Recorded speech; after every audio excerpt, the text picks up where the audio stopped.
Tengan un buen día. El delito de fraude procesal.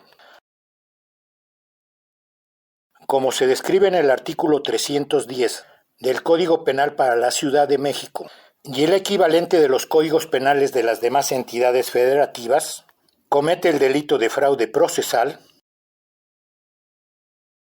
al que para obtener un beneficio indebido para sí o para otro, simula un acto jurídico, un acto o escrito judicial o altera elementos de prueba y los presenta en juicio, o realice cualquier otro acto tendiente a inducir a error a la autoridad judicial o administrativa con el fin de obtener sentencia, resolución o acto administrativo contrario a la ley. Se le impondrán de 6 meses a 6 años de prisión y de 50 a 250 días multa. Si el beneficio es de carácter económico, se le impondrán las penas previstas para el delito de fraude. Este delito se perseguirá por querella, salvo que la cuantía o monto exceda de 5,000 veces la unidad de cuenta de la Ciudad de México vigente, al momento de realizarse el hecho. El bien jurídico protegido en el fraude procesal, al igual que en cualquier modalidad de fraude,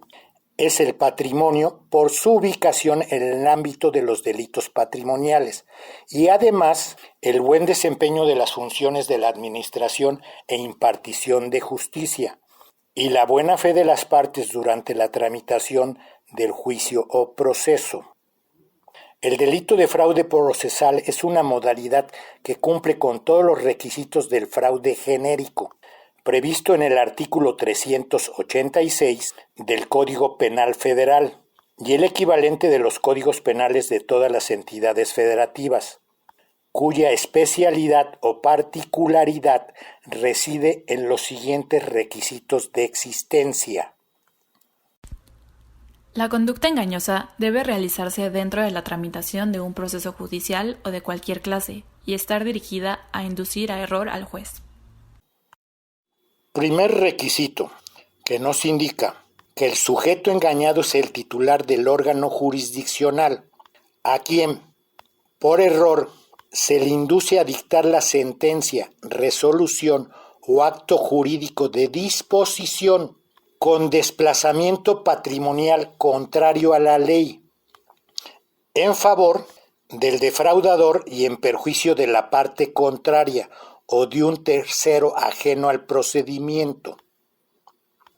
Por ejemplo, será tercero perjudicado ajeno al procedimiento el acreedor que resulta perjudicado por la conducta fraudulenta de su deudor,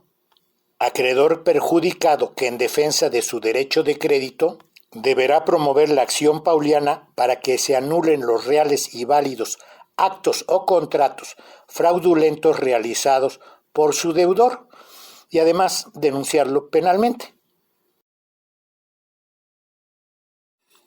Las conductas engañosas empleadas tanto en el fraude genérico como en sus diversas modalidades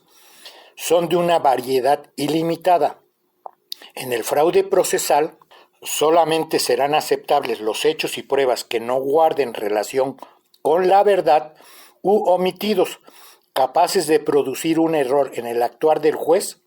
para que dicte una resolución que ocasione un daño patrimonial ilegítimo o injusto. El engaño y el error judicial que se produce en el juez debe ser bastante e idóneo para lograr con éxito el dictado de la resolución contraria a la ley, que produzca el perjuicio patrimonial a la contraparte en el procedimiento o bien en una tercera persona ajena al juicio. El engaño como segundo requisito en el delito de fraude procesal será bastante e idóneo cuando la narración de los hechos y las pruebas presentadas en las que se pretende fundamentar las prestaciones reclamadas o las excepciones opuestas tenga un grado de credibilidad suficiente como para producir un error razonable en el juez y paralelamente lograr el reconocimiento judicial de un traspaso patrimonial ilegítimo y el enriquecimiento injusto para la parte defraudadora.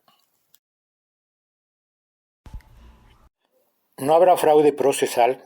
cuando las pruebas aportadas sobre las cuales se debe fundar la sentencia o resolución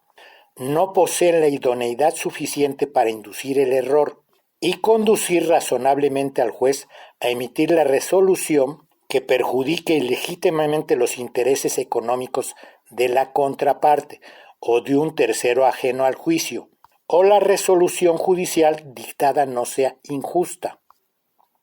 Tampoco habrá fraude procesal en aquellos casos en donde exista un desplazamiento patrimonial realizado por el engaño, cuando su valor es compensado, reemplazado o sustituido por algo del mismo valor, porque no hay una efectiva pérdida económica en el patrimonio del defraudado, en razón de la contrapartida entregada y recibida. El acto de disposición patrimonial surge como consecuencia del error en el que se hace incurrir al juez y se materializa con el dictado de la resolución contraria a la ley.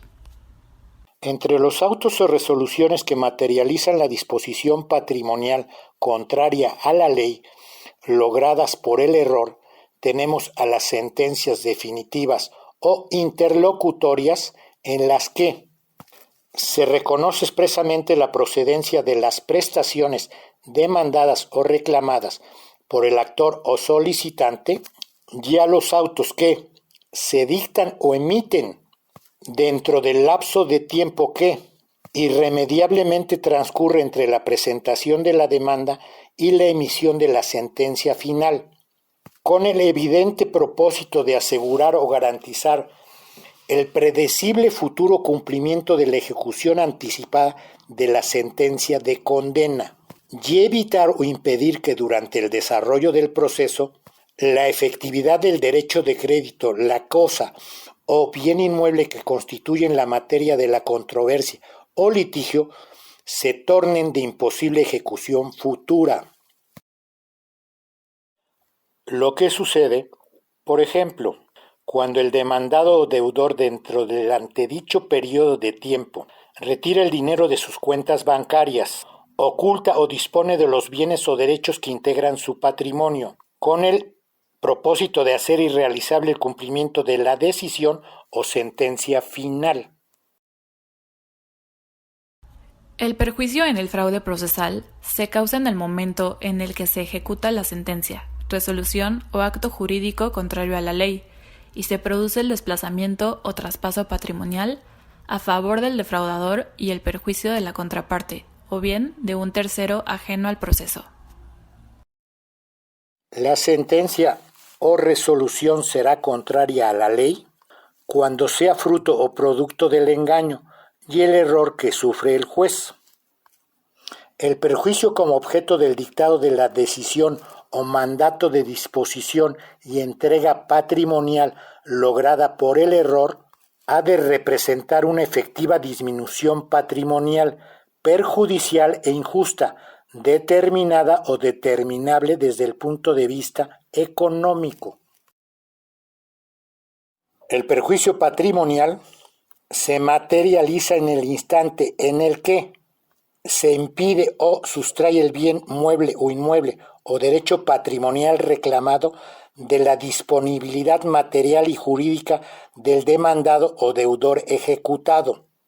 o lo que es igual, cuando los bienes o derechos patrimoniales ya no se encuentran en la esfera de disponibilidad del ejecutado y se ponen a disposición del juzgado a quien correspondió el conocimiento del juicio en su primera instancia, para asegurar la eficacia real y práctica del cumplimiento íntegro de la sentencia de condena dictada y firme. Para acreditar el perjuicio patrimonial en el fraude procesal, no se requiere que exista una sentencia o resolución que resuelva el fondo del juicio, pues basta con que el defraudador logre obtener el beneficio indebido mediante el dictado de cualquier resolución dentro del proceso, por ejemplo, el embargo de bienes.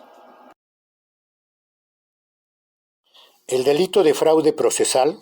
es un delito de mera actividad o conducta que se consuma formalmente en el momento en el que se realiza la conducta típica con el propósito de lograr el dictado de una sentencia, resolución o acto administrativo contrario a la ley, previa ejecución de las maniobras engañosas dirigidas a inducir a error al juez, sin que se requiera que el defraudador haya logrado su propósito de causar un perjuicio y obtener el beneficio indebido buscado. Lo que sucede cuando se tiene por admitida la demanda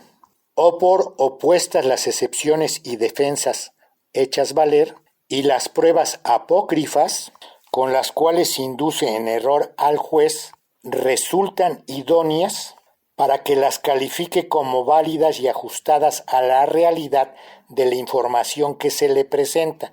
y en su oportunidad considere razonablemente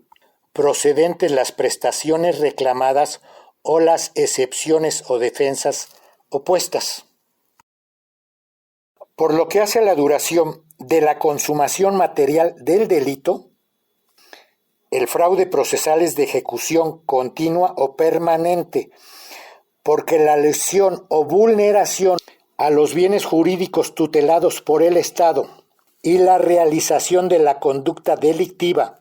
se prolonga durante el tiempo en que las maniobras engañosas subsistan y sigan produciendo sus efectos sobre el juez, lo que incluye el tiempo posterior a la emisión de la sentencia o resolución contraria a la ley,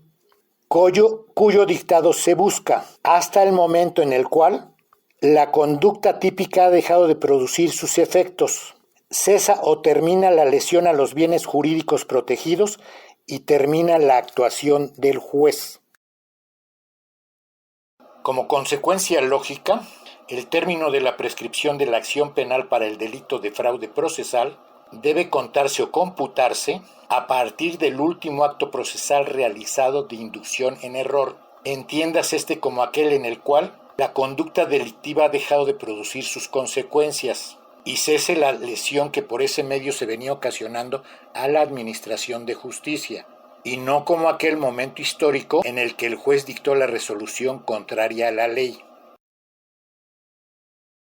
En otras palabras, al ser el delito de fraude procesal de carácter continuo o permanente, se entiende consumado materialmente solo en el momento histórico en que hayan desaparecido en el mundo jurídico los efectos generados por el error en que se hizo incurrir al juez, acontecimiento con el que se da por terminada la violación al bien jurídico tutelado, que por ese medio se venía ocasionando con la conducta delictiva a la administración de justicia, y solo hasta que tal suceso ocurra se podrá iniciar el cómputo de la prescripción de la acción penal.